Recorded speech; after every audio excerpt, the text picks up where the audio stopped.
మనుషులలో ఎవరైనా తప్పు చేసినప్పుడు పోలీసులు వారిని శిక్షిస్తారు. న్యాయ వ్యవస్థలు తీర్పులు చెబుతూ అపరాధులను శిక్షిస్తూ నిరపరాధులను విడిచిపెడుతూ ఉంటారు. ఇది లోకంలో మనుషుల మధ్య మనకు కనిపిస్తున్నటువంటి తీరు. అయితే పరిశుద్ధ గ్రంథంలో దేవుని మాటలలో పోలీసు వ్యవస్థ కంటే, న్యాయ వ్యవస్థ కంటే ఒక బలమైన వ్యవస్థ దేవుని దగ్గర ఉన్నది. పాపాత్ములను పట్టుకోవటానికి, నేరస్తులను శిక్షకు అప్పగించటానికి దేవుని యొద్ద ఉన్నటువంటి ఒక చక్కని యంత్రాంగమును గూర్చి, ఒక చక్కని వ్యవస్థను గూర్చి పరిశుద్ధ గ్రంథంలో పేర్కొనబడినది. మనుషుల మధ్య పోలీసు వ్యవస్థలు అప్పుడప్పుడు విఫలమవుతూ ఉంటాయి. నిరపరాధులకు శిక్ష విధిస్తూ, అపరాధులను విడిచిపెడుతూ, లంచాలకు అలవాటు పడి అనేక మార్లు గాడి తప్పుతూ ఉంటాయి. న్యాయ వ్యవస్థలు కూడా అప్పుడప్పుడు గాడి తప్పుతూ ఉంటాయి. అయితే దేవుని దగ్గర ఉన్నటువంటి ఈ పటిష్టమైనటువంటి వ్యవస్థ పాపాత్ములను ఏమాత్రము విడిచిపెట్టదు. నేరము చేసిన ప్రతి ఒక్కడూ కూడా శిక్షింపబడవలసినదే. ఈ విధానం దేవుని యొద్ద ఎలాగూ ఉన్నదో దేవుని గ్రంథంలో నుండే ఆ సంగతులను మనం నేర్చుకుందాం. విశ్లేషణ అనే కార్యక్రమానికి మీ అందరికీ ప్రభువైన యేసుక్రీస్తు వారి పేరిట స్వాగతమును తెలియజేస్తున్నాను.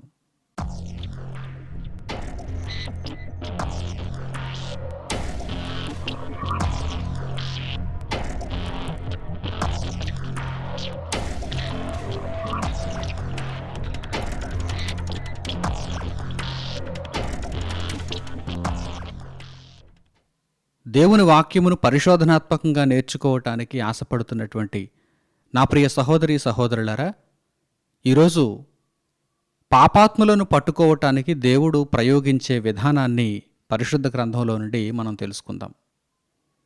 మనుషులలో అనేక మంది అనేక పర్యాయములు ప్రతిరోజు కూడా దేవుని దృష్టిలో పాపము చేయుచున్నవారుగానే అందరూ కనిపిస్తున్నారు. అయితే ఈ పాపాత్ములను పట్టుకోవటానికి దేవుని దగ్గర ఏ పోలీసు వ్యవస్థ ఉంది? దేవుని దగ్గర ఎటువంటి న్యాయవాదులు ఉన్నారు?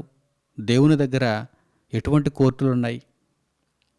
అయితే లోకములోనైనా సరే నేరము జరిగిన తర్వాత నేరస్తుడు పట్టబడటానికి ఎంతో సమయం పట్టచ్చు. ఒక్కొక్కసారి నేరం చేసిన వాడు దర్జాగా సమాజంలోనే తిరుగుతూ ఉండవచ్చు.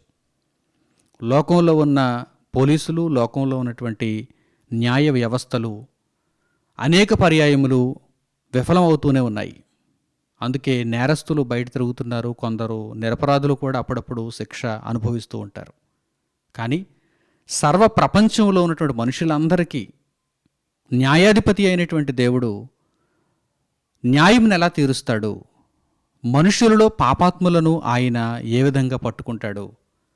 పాపము జరిగించిన వెంటనే దేవుడు పాపాత్ముడైన మనిషిని ఏ విధంగా గుర్తిస్తాడు? ఈ విషయాలను పరిశుద్ధ గ్రంథంలో మనం చూడగలిగితే అద్భుతమైనటువంటి సంగతులు మనకు కనిపిస్తాయి. దేవుని దగ్గర ఎంత పటిష్టమైన వ్యవస్థ ఉన్నదా అని మనకు అర్థమవుతుంది. ప్రతి ఒక్కరూ కూడా చేసిన పాపములను విడిచిపెట్టి పాపక్షమాపణను ప్రభువైన యేసుక్రీస్తులో పొంది నిత్య నూతనమైనటువంటి పరిశుద్ధమైన మార్గంలోనికి రావాలని దేవుడు సూచించుచున్నాడు. అయితే పాపమును జరిగించిన ప్రతి ఒక్కడిని కూడా దేవుడు ఏ విధంగా పట్టుకుంటాడో పరిశుద్ధ గ్రంథంలో మనం చూడగలిగితే ఆశ్చర్యాన్ని గొలిపే సంగతులు మనకు కనిపిస్తున్నాయి. సామెతల గ్రంథము 5వ అధ్యాయము 22వ వాక్యాన్ని ఇప్పుడు మీరు చూడండి. పరిశుద్ధ గ్రంథంలో సామెతల గ్రంథము 5వ అధ్యాయము 22వ వాక్యం.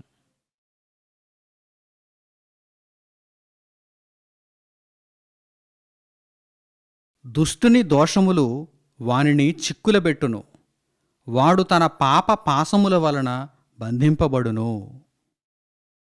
పాపాత్ములకు దేవుని దగ్గర ఉన్నటువంటి పటిష్టమైనటువంటి వ్యవస్థను మీరు గమనించగలుగుతున్నారా? దుష్టుని యొక్క దోషములు వానిని చిక్కులబెట్టును అంటున్నాడు దేవుడు. దుష్టుల యొక్క దోషములు వానిని చిక్కులబెట్టును. దేవుడైతే ఏ దుష్టుణ్ణి కూడా విడిచిపెట్టే ప్రసక్తి లేదు. దేవుని దగ్గర ఉన్నటువంటి ఆ వ్యవస్థ ఎలా ఉంటుందంటే, వాడు జరిగించినటువంటి పాపములే వాడిని పట్టుకుంటాయి. పాప పాశములు అంటున్నాడు దేవుడు. పాప పాశములు. పోలీసుల దగ్గర బేడీలు ఉంటాయి.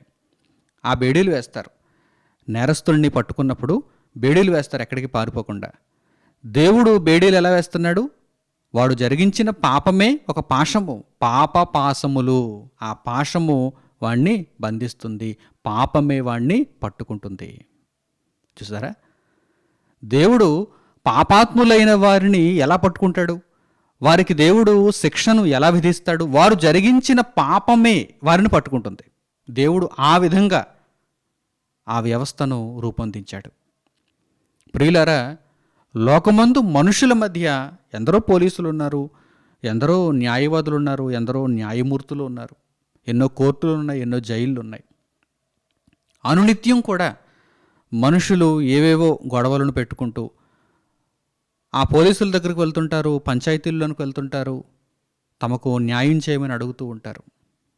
అయితే మనుషులు ఇంతమంది పోలీసులు ఉన్నా కానీ, ఇన్ని న్యాయ వ్యవస్థలు ఉన్నా కానీ ఎప్పుడూ పాపములలోనే జీవిస్తున్నారు. ఎప్పుడు పాపములలోనే. అసలు పోలీసు వారికి ఎప్పుడైనా విశ్రాంతి ఉంటుందా? ఏ రోజైనా ఈరోజు అస్సలు ఒక్క కేసు కూడా లేదు, ఈరోజు ప్రశాంతంగా ఉంది, మా పట్టణంలో ఈరోజు ఒక్క కేసు కూడా నమోదు కాలేదు అనేటువంటి పరిస్థితులు ఏమైనా ఉన్నాయా? ఉక్కిరి బిక్కిరి అయిపోతూ ఉంటారు. పోలీసులు ఉక్కిరి బిక్కిరి అయిపోతూ ఉంటారు. ఇక న్యాయవాదుల గురించి, న్యాయమూర్తులను గురించి, ఆ కోర్టుల గురించి చెప్పవలసిన అవసరం లేదు. ఆ దస్త్రాలు ఎప్పటి నుండో అలా పడి పడి పడి ఉంటాయి. ఒక్కసారి ఏదైనా కేసు కోర్టు మెట్లెక్కిందంటే మరలా అది పరిష్కరింపబడటానికి ఎన్ని సంవత్సరాలు పడుతుందో కూడా తెలియదు. ప్రియులారా, అయితే దేవుని దగ్గర వ్యవస్థ ఎలా ఉంటుంది? దేవుడు పాపాత్ములను ఏ విధంగా పట్టుకుంటాడు అనగానే, పాపాత్ములు జరిగించిన పాపములే ఆ పాపాత్ములను పట్టుకుంటాయి. దేవుడు అంటున్నాడు, నీవు జరిగించిన పాపము ఊరకనే పోదు, ఎక్కడికి వెళ్ళిపోదు, అది మాసిపోదు. ఎవరు చూడలేదని నీ పాపము మరచిపోబడుతుందని నీవు అనుకోవటానికి వీలు లేదు. ఎందుకంటే నీవు జరిగించిన పాపమే, నీవు చేసిన నేరమే నిన్ను ఒక పాశము వలె పట్టుకుంటుంది. జాగ్రత్త అంటున్నాడు దేవుడు. ప్రియులారా, దేవుని మాటలను నేర్చుకోగలిగితే ఈరోజు మనుషులు నీతిమంతులుగా మారడానికి ఎంతో గొప్ప అవకాశం ఉంది. ఒకవేళ ఈ విషయాలు ఇప్పటి వరకు మాకు తెలియవు అంటే దేవుడు ఏమంటున్నాడు? తెలియక మీరు తప్పు చేస్తే క్షమింపబడతారు. నా కుమారుడు మీ కొరకు లోకములోనికి శరీరధారిగా వచ్చి ప్రాణమర్పించాడు, రక్తం గార్చాడు, తన జీవితాన్ని ధారపోశాడు. కనుక ఆయన నామమున మీరు పాప క్షమాపణను పొందండి, ఆ అవకాశం ఉంది. ఇక మీదట పాపము చేయకండి, ప్రభువులో మీరు జీవించండి అని దేవుడు ఒక చక్కని మార్గమును మనకు నిర్దేశించాడు. అయితే పాపమును జరిగించిన మనుషులను మాత్రం దేవుడు విడిచిపెట్టడని మనకు ఈ మాటల ద్వారా అర్థమవుతున్నది. పాప పాశములు వాడిని పట్టుకుంటాయి. చరిత్రలో ఎన్నో ఉదాహరణలను మనం చూడగలిగితే కయీను, హేబెలు, అలాగే ఎందరో అనీతిమంతులు, దేవునికి ఎదురు తిరిగిన వారు, దేవుని విషయంలో నేరం చేసిన వారు పట్టబడ్డారు. ఆ పాపము చేత పట్టబడ్డారు, ఆ దోష శిక్షలు పడిపోయారు. ఆదాము హవ్వలు మొదలుకొని ఎందరో మనుష్యులు దేవునికి అవిధేయులై దేవుని విషయంలో పాపమును జరిగించిన వారై, వారిని దేవుడు ఎందుకు పంపించాడో ఆ జన్మ కారణాన్ని ఎరుగకుండా, దేవుని కొరకు వారు బ్రతకకుండా పాపములో చిక్కుకుపోయి ఆ పాపము చేతనే పట్టబడి దేవుని చేత శిక్ష అనుభవించారు. ఉదాహరణకు కయీను, హేబెల్ను మనం చూడగలిగితే అక్కడ వారి మధ్య ఏదో పోలీసులు ఉన్నారని కానీ, ఏవో కోర్టులోనైనా కానీ చెప్పటానికి వీలు లేదు. ఎందుకంటే అప్పటికి జనాభా చాలా తక్కువ. ఆదాము హవ్వలు, వారికి పుట్టినటువంటి కయీను, హేబెలు, మిగిలినటువంటి పిల్లలు. భూమి మీద మనుషులు చాలా తక్కువ. అప్పటికి పోలీసు వ్యవస్థ లేదు, అప్పటికి రాజ్యాంగాలు లేవు, అప్పటికి కోర్టులు లేవు. ప్రియులారా, ఆనాటి పరిస్థితులలో కూడా ఎవ్వరూ చూడలేదనుకుంటూ అన్నైనటువంటి కయీను తన తమ్ముడైనటువంటి హేబెలును చంపినప్పుడు, నరహత్య చేసినప్పుడు దేవుడు కయీనును పట్టుకుంటున్నాడు. కయీను చేసినటువంటి ఆ నరహత్యను దేవుడు మరలా కయీను మీదకి రప్పిస్తున్నాడు. ఆ దోష శిక్షను కయీను మీదకి దేవుడు రప్పిస్తున్నాడు. ఆ శాపమును కయీను అనుభవించవలసిందే. అయితే కయీన్ అనుకుంటున్నాడు, నేను జరిగించిన నరహత్య ఎవరూ చూడలేదు కదా అనుకుంటున్నాడు. నన్ను ఎవరు పట్టుకుంటారులే అనుకుంటున్నాడు. చుట్టూ ఏ పోలీసులు లేరు కదా, ఎవరూ నిఘా పెట్టలేదు కదా, నేను జరిగించిన ఈ నరహత్యను ఎవరూ చూడలేదు కదా అని వాడు భ్రమపడుతున్నాడే కానీ దేవుడు అంటున్నాడు, నీ తమ్ముని యొక్క రక్తము యొక్క స్వరము నేలలో నుండి నాకు మొర్రపెట్టుచున్నది అంటున్నాడు. నీవు జరిగించిన నరహత్యను ఎవరూ చూడలేదని నువ్వు అనుకుంటున్నావు. అయితే నా దగ్గర ఉన్నటువంటి వ్యవస్థ ఎలాంటిదంటే, నీవు చేసిన పాపమే నిన్ను పట్టుకుంటుంది. అది ఒక పాశము, పాప పాశము అంటున్నాడు దేవుడు. పాప పాశము. ఆ సందర్భాన్ని మనం చదువుదాం, నేర్చుకుందాం, దేవుని జ్ఞానాన్ని గ్రహిద్దాం. దేవుని పట్ల మనం ఎలా నడుచుకోవాలో అప్పుడు మనకు అర్థమవుతుంది. ఎంతటి భయభక్తులు కలిగి ఉండాలో మనం నేర్చుకుంటాం. ఎవరూ చూడలేదని ఏదో పాపమును జరిగించడానికి ఎప్పుడూ కూడా మనం ఆలోచన చేయకూడదు. ఎందుకంటే ప్రారంభంలోనే దేవుడు నేర్పించుతున్నటువంటి పాఠాన్ని మీరు జాగ్రత్తగా వినండి. ఆదికాండము 4వ అధ్యాయము 8వ వాక్యం నుండి పరిశుద్ధ గ్రంథంలో నుండి ఈ సందర్భాన్ని మీరు చూడండి. ఆదికాండము 4వ అధ్యాయము 8వ వాక్యం నుండి.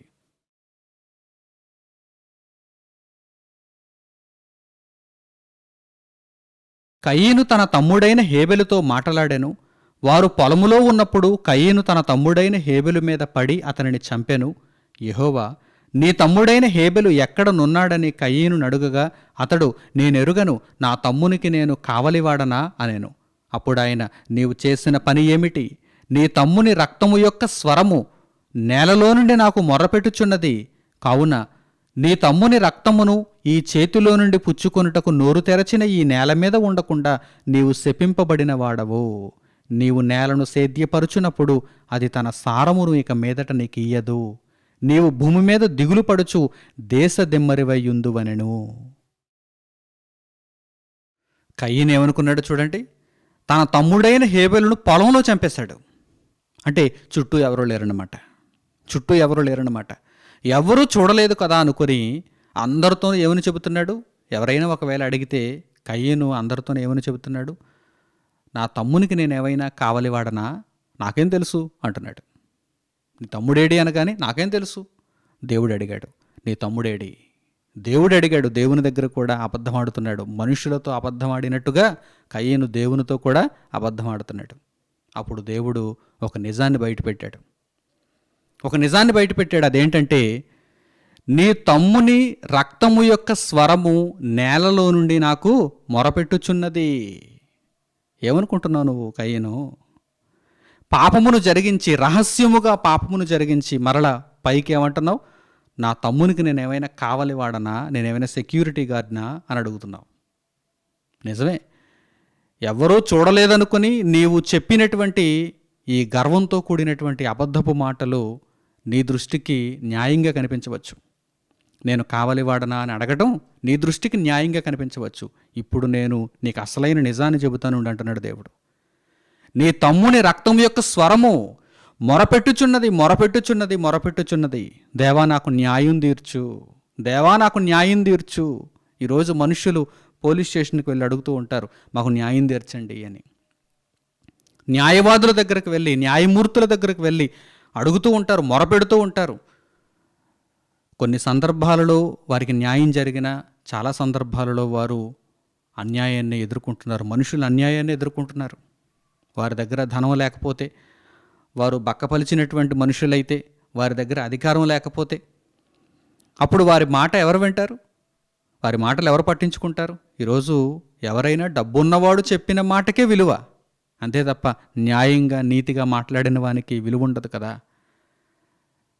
ప్రియులారా, ఈరోజు మనుషులలో అనేక మంది న్యాయం కోసం పోరాటాలు చేస్తున్నారు. దేవుడు ఏమంటున్నాడు చూడండి. ప్రారంభపు కాలంలో ఒక పోరాటం జరిగింది, న్యాయ పోరాటం. ఆ న్యాయ పోరాటాన్ని దేవుడు పరిష్కరిస్తున్నాడు. నీ తమ్ముని యొక్క రక్తము, ఆ రక్తమును నీవు ఒలికించావు గనక ఆ రక్తము యొక్క స్వరము నేలలో నుండి నాకు మొరపెట్టుచున్నది. నీవు జరిగించిన పాపమే నిన్ను వెంటాడుతున్నది, నిన్ను పట్టుకుంది. నీవు జరిగించిన పాపము నిన్ను పట్టుకుంది. కనుక కయీను, ఈ నేల మీదనే ఉండకుండా నీవు శపింపబడిన వాడవు, దేశదిమ్మరవైపోతావు. అసలు ఎందుకు బ్రతికున్నానా అని నీకు అనిపిస్తుంది. చూసారా, కయీను ఎంత భయంకరమైనటువంటి నేరాన్ని జరిగించాడు, ఆ తరువాత దాని యొక్క ఫలాన్ని కూడా ఎలా అనుభవిస్తున్నాడో చూడండి. తాను జరిగించిన పాపపు ఫలాన్ని ఎలా అనుభవిస్తున్నాడో చూడండి. ఎవరూ చూడలేదనుకున్నాడు, సాక్ష్యం ఏంటి అని అనుకున్నాడు. కానీ దేవుడు అంటున్నాడు, నీవు జరిగించిన పాపమే నిన్ను పట్టుకొని తెచ్చి అప్పగించింది. పాప పాశములు, దేవుడు ఏమంటున్నాడు? పాప పాశములు.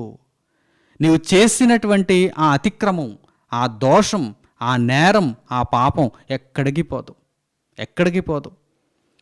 కనుక నేరమును జరిగించే ముందు నీవు ఆలోచించాలి, భయపడాలి, వెనకడుగు వేయాలి, దేవుని కొరకు నీవు నీ మనస్సును నిలుపుకోవాలి అని దేవుడు తన వాక్యము ద్వారా సూచిస్తున్నాడు. ఈరోజు మనుషులలో దేవుని వాక్యము ప్రతిఫలిస్తే, ఈ మాటలన్నీ మనుషులకు అర్థమైతే, పాపమును గూర్చిన భయమే ఈరోజు మనుషులలో ఉంటే పోలీసుల అవసరత లేదు. నన్ను అడిగితే పోలీసుల అవసరత లేదు, వారందరూ కూడా ఖాళీ కూర్చోవచ్చు. న్యాయవాదుల అవసరత లేదు, కోర్టుల అవసరత లేదు, ఖాళీగా కూర్చోవచ్చు.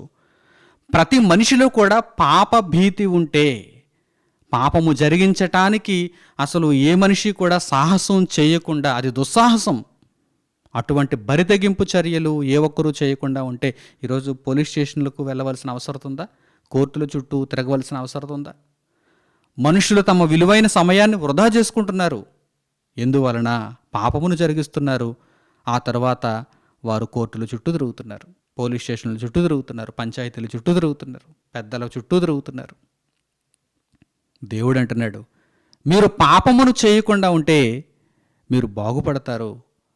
మీరు పవిత్రతలోనికి వస్తే మీ బ్రతుకులు నిత్యత్వంలోనికి వెళతాయి. మీరు పాపమును జరిగిస్తున్నారు కనుక పాపము చేత మీరు పట్టబడుతున్నారు.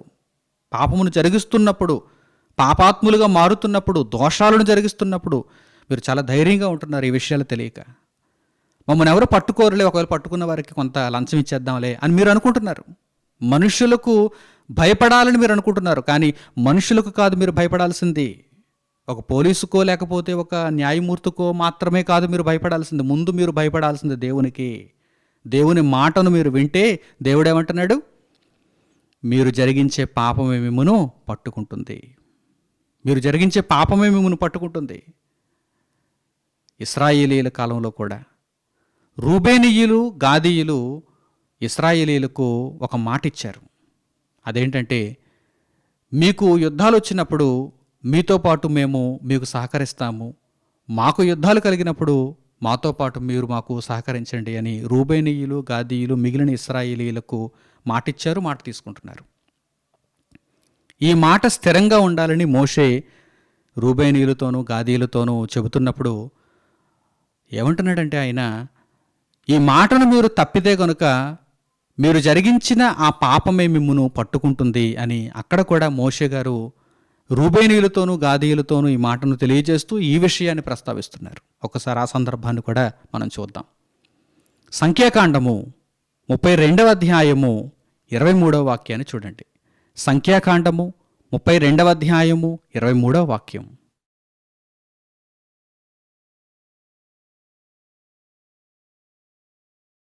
మీరు అట్లు చెయ్యని ఎడల యెహోవా దృష్టికి పాపము చేసిన వారగుదురు గనుక మీ పాపము మిమ్మును పట్టుకొనును, లేక మీ పాప ఫలము మీకు లభించును అని తెలుసుకొనుడి. రూబేనీయులతోనూ గాదీయులతోనూ మోషే తెలియజేస్తున్నాడు, మీరు మాట తప్పితే దేవుని దృష్టికి పాపము చేసిన వారు అవుతారు. మేము మాట తప్పిన సంగతి ఎవరు గుర్తిస్తారులే అని మీరు అనుకుంటే దేవుని దృష్టికి మీరు చేసినటువంటి పాపమే మిమ్మల్ని పట్టుకుంటుంది, జాగ్రత్త అని మోషే అక్కడ తెలియజేస్తున్నారు. మీకు పాప ఫలము లభిస్తుంది.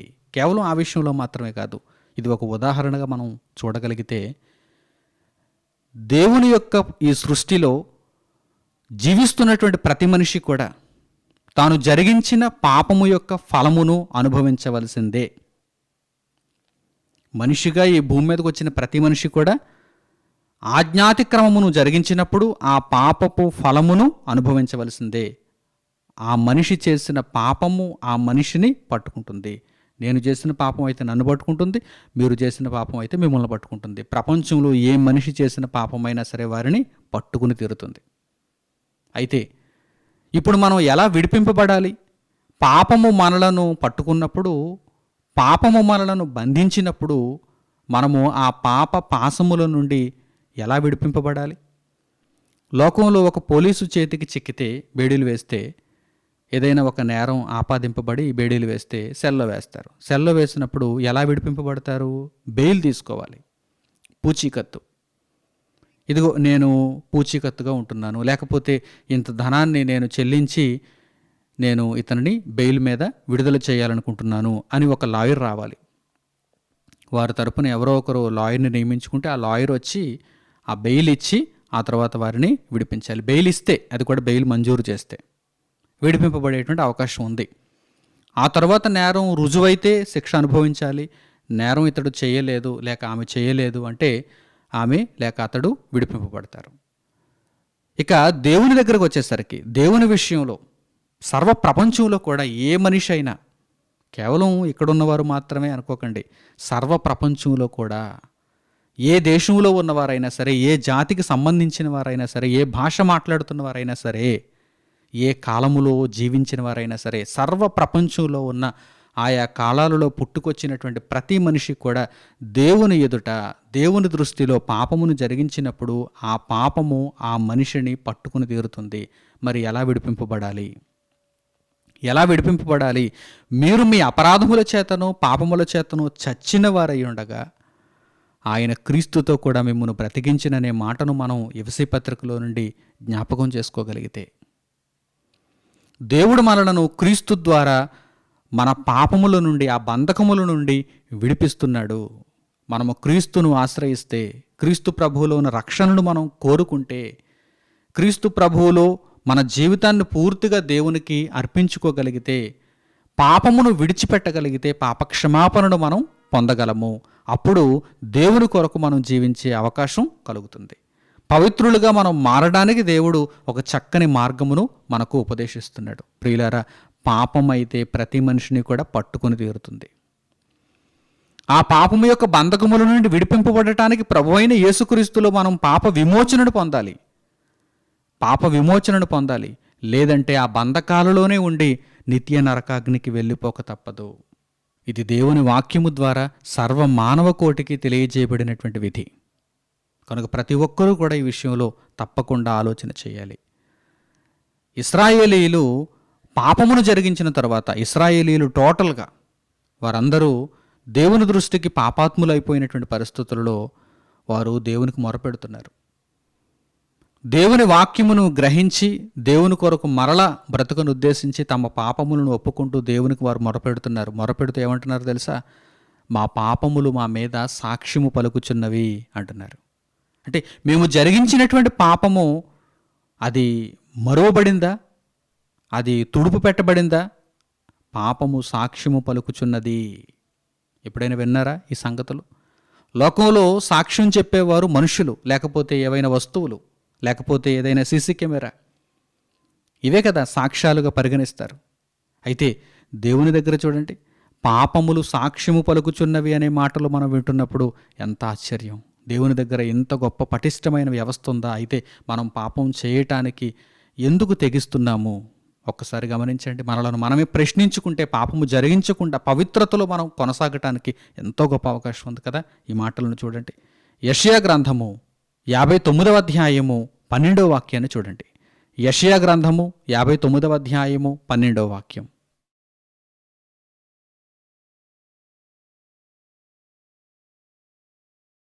మేము చేసిన తిరుగుబాటు క్రియలు నీ ఎదుట విస్తరించియున్నవి. మా పాపములు మా మీద సాక్ష్యము పలుకుచున్నవి. మా తిరుగుబాటు క్రియలు మాకు కనబడుచున్నవి. మా దోషములు మాకు తెలిసేయున్నవి. ఇశ్రాయేలీయులు దేవుని ఎదుట పాపము చేశారు. దేవుని మీద తిరుగుబాటు చేశారు. వారి ఇష్టాన్ని వారు నెరవేర్చుకున్నారు. అయితే వారికి ప్రవక్తలు తెలియజేసినటువంటి మాటలు విన్న తరువాత మార్పు కలిగింది. అప్పుడు వారు దేవునికి మొరపెడుతున్నారు, దేవుణ్ణి అడుగుతున్నారు. శేషభాగముగా ఇశ్రాయేలీయులలో పరివర్తన నొందిన వారందరూ కూడా దేవునికి ఈ విధంగా మొరపెడుతున్నారు. ఏమని? దేవా, నీ ఎదుట మేము తిరుగుబాటు చేసి ఉన్నాము. మా పాపములు మరువబడలేదు. మా పాపములు మా మీద సాక్ష్యము పలుకుచున్నవి అని వారు ఒప్పుకుంటున్నారు. చూడండి, ప్రియులారా, నిజంగా ఎవరైతే రక్షింపబడాలనేటువంటి ఉద్దేశంతో ఉంటారో వారందరూ కూడా ఈ మాటలే చెప్పాలి. వారందరూ ముందుగా తెలుసుకోవాలి, మా పాపములు ఎక్కడికి పోవు, మా పాపములు మా మీద సాక్ష్యము పలుకుచున్నవి, మమ్మను పట్టుకునేవి, పట్టి అప్పజెప్పేవి, ఒక పాశముగా బంధించి దేవుని ముందు నిలబెట్టేవి మేము జరిగించిన పాపములే. కనుక నేను తప్పింపబడతానని, నేను జరిగించిన దోషము కానీ పాపము కానీ మరోబడుతుందని ఎవరూ చూడలేదు కనుక నేను తప్పింపబడిపోతాను, నేను బ్రతికిపోయాను అని అనుకోవటం పొరపాటు అంటున్నాడు దేవుడు. ఎందుకంటే నీవు జరిగించిన ప్రతి పాపము కూడా లెక్కలలోనికి వస్తుంది. నీవు చేసిన పాపము నీ మీద సాక్ష్యం పలుకుతుంది. కయీను అనుకున్నాడు, నేను జరిగించినటువంటి నరహత్య ఎవరూ చూడలేదు కదా అని, కానీ సాక్ష్యం పలికిందిగా. కయీను పట్టబడ్డాడుగా. కయీను తాను చేసినటువంటి పాపమునకు ఫలితాన్ని అనుభవించవలసి వచ్చిందిగా. ప్రియులారా, ఈ విషయాలన్నిటిని దృష్టాంతాలుగా దేవుడు మన కొరకు ఎందుకు వ్రాయించి ఉంచాడు అంటే, మన జీవితాలను మనం మార్చుకోవాలి, దేవుని మీద ఆధారపడి మార్పును కోరుకోవాలి, పరివర్తనలో అడుగుపెట్టాలి. దేవుడు మనకు అనుగ్రహించినటువంటి చక్కని మార్గం యేసుక్రీస్తు ప్రభు అనే రక్షణ మార్గం. ఆ మార్గమును కోల్పోతే ఇక మనకు దిక్కేది చెప్పండి. కనుక జరిగించిన పాపములు, తెలియక మీరు జరిగించిన పాపములను దేవుని ఎదుట ఒప్పుకుంటూ ప్రభువైన యేసుక్రీస్తులో రక్షణ నొందిన వారై ఇక మీదట పాపము జోలికి వెళ్లకుండా పవిత్రతలో అడుగుపెట్టండి. మీ ఆత్మలను మీరు రక్షించుకుంటారు. దేవుని కొరకై బ్రతకండి, నీతి ఫలమును బహుమతిగా పొందుతారు, నిత్యత్వంలో అడుగు పెడతారు. నా ప్రియులైన సహోదరి సహోదరులారా, పౌలు గారు తెలియజేస్తున్నారు తన పత్రికలలో, మనము జరిగించిన పాపములు మన వెంటే వస్తాయి అంటున్నారు ఆయన. ఎన్నో విషయాలండి దేవుడు వ్రాయించాడు. ఆయన దగ్గర ఉన్నటువంటి ఈ పటిష్టమైన వ్యవస్థను గురించి ఆయన తెలియజేశాడు. మానవాళికి తెలియనటువంటి సంగతులను రహస్యములుగా ఆయన బోధిస్తున్నాడు. అనాది సంకల్పము చేత దేవుడు ఈ మహాజ్ఞానమును తన బిడ్డలకు తెలియవలెనని మన కొరకే దాచి ఉంచాడు. ఈరోజు ప్రపంచానికి ఈ సంగతులు మరుగుగా ఉన్నాయి, ఎవరికి తెలియదు. ఒక పోలీసు వ్యవస్థను గూర్చి ప్రపంచానికి తెలుసు, ఒక న్యాయ వ్యవస్థను గూర్చి ప్రపంచానికి తెలుసు, కానీ దేవుని దగ్గర ఉన్నటువంటి ఈ గొప్ప వ్యవస్థను గూర్చి ఎవరికైనా తెలుసా? ఒకవేళ తెలిస్తే వారి బ్రతుకులు నిజంగా నీతి మార్గంలో నిలబడతాయి కదా. ప్రియులారా, మనలను ప్రేమించి దేవుడు మనకు అనుగ్రహించినటువంటి జ్ఞానపు మాటలను చక్కగా మీరు నేర్చుకోవాలి, మీ బ్రతుకులను సరిదిద్దుకోవాలి. పౌలు గారు తిమోతికి రాసిన మొదటి పత్రిక 5వ అధ్యాయము 24వ వాక్యం నుండి జాగ్రత్తగా మీరు చూడండి. పౌలు గారు తిమోతికి రాసిన మొదటి పత్రిక 5వ అధ్యాయము 24వ వాక్యం నుండి,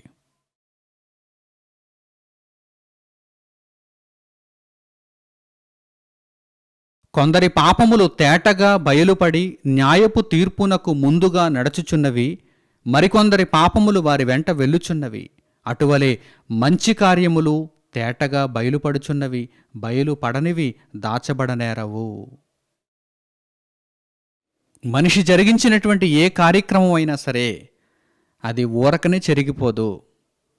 నీవు జరిగించినది నీతి కార్యమైతే ఆ కార్యము కూడా నీ వెంటే వస్తుంది, నీతి ఫలమును తెచ్చిపెడుతుంది. నీవు జరిగించినది పాపపు కార్యక్రమం అయితే అది నీ ఆలోచన వలన కావచ్చు, నీ నోటి మాట వలన కావచ్చు, నీ క్రియల వలన కావచ్చు. నీ జీవిత కాలములో దేవుని దృష్టికి వ్యతిరేకముగా నీవు జరిగించిన ప్రతిదీ కూడా ఫలితాన్ని తెచ్చిపెడుతుంది. పాపపు ఫలితముగా నీ మీదకి ఒక దోష శిక్షగా వస్తుంది. దేవుని న్యాయపు తీర్పు ఒకటి జరగబోచున్నది. ఆ న్యాయపు తీర్పును ఎదుర్కోవటానికి నీవు సిద్ధపడాలి. నీవు జరిగించిన ప్రతి పాపము కూడా నీ వెంటే వచ్చుచున్నది, నీకు ముందుగా నడుచుచున్నది.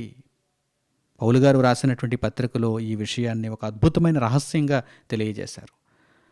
నిజంగా మనం నీతి కార్యములను జరిగించి నీతి ఫలము కొరకు ఆ కార్యములను మన వెంట తీసుకుని వెళుతూ ఉంటే మనకెంతో ఆనందంగా ఉంటుంది.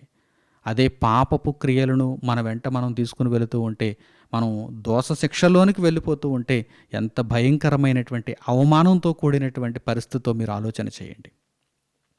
ఒకడు బేడీలు వేయబడి తీసుకుని వెళ్ళబడుతున్నాడు అనుకోండి, చేతులకు కాళ్లకు బేడీలు వేసి ఆ వ్యక్తిని నలుగురిలో పోలీసులు తీసుకుని వెళ్తున్నారనుకోండి, ఎంత సిగ్గండి, ఆ వ్యక్తికి ఎంత సిగ్గుగా ఉంటుంది. పాపము చేసినప్పుడు ఆ విషయాలు ఏమీ గుర్తుకు రావు, పాపం జరిగిస్తాడు, నేరం చేస్తాడు. కానీ నిజంగా పట్టబడినప్పుడు ముఖానికి ముసుగు వేసి, చేతులకు బేడీలు వేసి, ఆ వ్యక్తిని తీసుకుని వెళ్తున్నప్పుడు ఎంత సిగ్గు, ఎంత సిగ్గు, ఎంత అవమానం. అయితే ఒక వ్యక్తి నలుగురిలో ఏదైనా ఘనకార్యాన్ని సాధించి దండలు వేసి ఊరేగిస్తూ ఆ వ్యక్తిని తీసుకుని వెళ్తున్నప్పుడు ఆ వ్యక్తి ఎంత పొంగిపోతాడు, ఎంత ఆనందాన్ని అనుభవిస్తాడు. మీరు దేవుని దగ్గర ఎలా ఉండాలని కోరుకుంటున్నారు? నీతి కార్యములు జరిగించి నీతి ఫలము పొందుట కొరకు మీరు దేవుని చేత దేవదూతల ఆహ్వానముచే పరలోకంలో అడుగుపెట్టాలని మీరు ఆశిస్తున్నారా? అయితే దేవుని కొరకు బ్రతకండి. పాపపు జీవితాన్ని విడిచిపెట్టి దానిని మేకులతో సిలువకు కొట్టి ప్రభువైన యేసుక్రీస్తులో నూతనమైన జీవితాన్ని ఆరంభించండి. దేవుని సేవార్థమై ఇక మీదట బ్రతకండి. దేవుని కొరకు మీ జీవితాన్ని అర్పణ చేయండి. లేదు పాపపు జీవితంలోనే ఉండిపోవాలి అనుకుంటే, మీ ఇష్టాన్ని మీరు నెరవేర్చుకోవాలనుకుంటే, శరీర కోరికలకు ఇంకా మీరు లోబడి లొంగిపోయి పాపమును జరిగిస్తూనే బ్రతకాలి అనుకుంటే కనుక, దేవుని వాక్యానికి భిన్నంగా బ్రతకాలి అనేటువంటి ఆలోచనే ఇంకా మీలో ఉంటే కనుక, మీరు జరిగించే పాపమే మిమ్మల్ని పట్టుకుంటుంది. పాపము పాశము వంటిది. పాపము ఖచ్చితంగా మన మీద సాక్ష్యము పలుకుతుంది. మనము జరిగించిన ప్రతి పాపము కూడా మన ముందర వెళ్ళుచున్నది, మన వెంట వచ్చుచున్నది, మనలను బంధించి దేవుని ముందు నిలబెడుతుంది. కనుక ఏ విధంగా ఉండాలని మీరు ఆశిస్తున్నారో మీరే చక్కని నిర్ణయం తీసుకోండి. దేవుని మాటగా, దేవుని ప్రకటనగా ఈరోజు ఈ విషయాలను మీకు తెలియజేశాను. ప్రియులారా, మనం అందరం కూడా దేవుని సన్నిధిలో గొప్ప బహుమానాన్ని అందుకొనుటకే సిద్ధపడి దేవుని కొరకైన బ్రతుకులోనే ఈ జీవితంలో ప్రభువైన యేసుక్రీస్తు ద్వారా ముందుకు కొనసాగాలని హృదయపూర్వకంగా ఆకాంక్షిస్తూ ఈ సందేశమును ఇంతటితో నేను ముగిస్తున్నాను. తండ్రి అయిన దేవునికి ప్రార్థనలు ఏకీభవించండి. మహోన్నతుడును, మహాపరిశుద్ధుడును, ఘనుడును, పవిత్రుడునైన మా కన్న తండ్రి, నిత్య నివాసి అయిన దేవ, ఈ సందర్భమందు మీరు మాకు దయచేసిన ఈ చక్కని జ్ఞానాంశముల కొరకు మా హృదయపూర్వకమైన కృతజ్ఞతాస్తుతులు మీకు చెల్లిస్తున్నాము. దేవా, ప్రతిరోజు మాకు ఆహారాన్ని అనుగ్రహిస్తున్నారు తండ్రి. ఈ భూమి మీద బ్రతుకును కొనసాగింపజేస్తున్నారు. శరీరమందు మమ్మను నివసింపజేస్తున్నారు. దేవా, ఆత్మరక్షణ విషయంలో మాకు కావలసినటువంటి జీవాహారమును తండ్రి మాకు దయచేయుచున్నారు. జీవజలమును మాకు అనుగ్రహించి మా దప్పికను తీర్చుచున్నారు. ఇందు విషయమై మీకు స్తోత్రములు తండ్రి. మీ మాటలను విన్న మేము మా బ్రతుకులను మీ మాటలకు అనుకూలముగా సరిదిద్దుకొని పాపము జోలికి వెళ్లకుండా, పాపము మమ్మను పట్టుకుంటుందనేటువంటి ఆలోచన కలిగి తండ్రి మీ మాటలకు లోబడి మీకు భయభక్తులను చూపిస్తూ పవిత్రత కలిగిన జీవితంలో మేము ఉండటానికి, ప్రభువైన యేసుక్రీస్తులో మా యొక్క బ్రతుకులను ఆయుత్తపరచుకోవటానికి మాకు సహాయమును దయచేయండి తండ్రి. నాయన, ఇంత గొప్ప జ్ఞానమును ఈ ప్రపంచంలో ఎందరికో తెలియనటువంటి ఈ మహాజ్ఞానపు సంగతులను మాకు అనుగ్రహించినందుకు మీకు స్తుతులు, స్తోత్రములు నాయన. దేవా, మీ కొరకు బ్రతుకుటకు మమ్మను సిద్ధపరిచి పరలోకమందు నిత్యత్వపు ఫలమును అందుకోవటానికి మా కాలమును తండ్రి మీ కొరకు సమర్పించగలిగే భాగ్యమును మాకిమ్మని మిమ్మను హృదయపూర్వకముగా వేడుకుంటూ, ఈ మాటలను విని చక్కని నిర్ణయాలు మీ కొరకు తీసుకునేటువంటి మీ బిడ్డలందరూ స్థిరత్వమును కలిగి చివరి వరకు నమ్మకంగా మీ కొరకు బ్రతకగలుగుటకు సహాయము చేయమని వేడుకుంటూ మా ప్రార్థన మనవులను మా ప్రభువును రక్షకుడు నేను యేసుక్రీస్తు వారి పేరిట మిమ్మల్ని వేడుకొనుచున్నాము తండ్రి. ఆమెన్. నా ప్రియులైన సహోదరి సహోదరులారా, మీరెంతవరకు విశ్లేషణ అనే కార్యక్రమం ద్వారా దేవుని ఉన్నతమైన సంగతులను విని నేర్చుకున్నారు. ఈ కార్యక్రమం ప్రతి బుధవారం సాయంత్రం 7 గంటలకు మా వెబ్సైట్ www.sutotal.com అనే వెబ్సైట్ యందు ప్రసారం చేయబడుచున్నది. ప్రియులారా, ఈ విషయాలను జ్ఞాపకాలలో ఉంచుకొని కేవలం ఈరోజు మాత్రమే కాదు, వారంలో ప్రతిరోజు ప్రకటింపబడుతున్నటువంటి అద్భుతమైనటువంటి దైవజ్ఞాన సంగతులను మీరు నేర్చుకుంటూ ఆత్మయందు బలపడుతూ అనేక మందిని దేవుని జ్ఞానంలో నడిపిస్తూ ఆత్మయందు బలపరుస్తూ దేవుని సేవార్థమై ముందుకు కొనసాగాలని మీకు సూచిస్తూ ఈ ప్రకటనలను ఇంతటితో నేను ముగిస్తున్నాను. మన తండ్రి అయిన దేవుని ప్రేమ, మన రక్షకుడైన యేసుక్రీస్తు వారి కృప, పరిశుద్ధాత్ముని అన్యోన్య సహవాసము మనందరికీ సదాకాలము తోడై మనలను నడిపించునుగాక. ఆమెన్. అందరికీ వందనములు. సెలవు.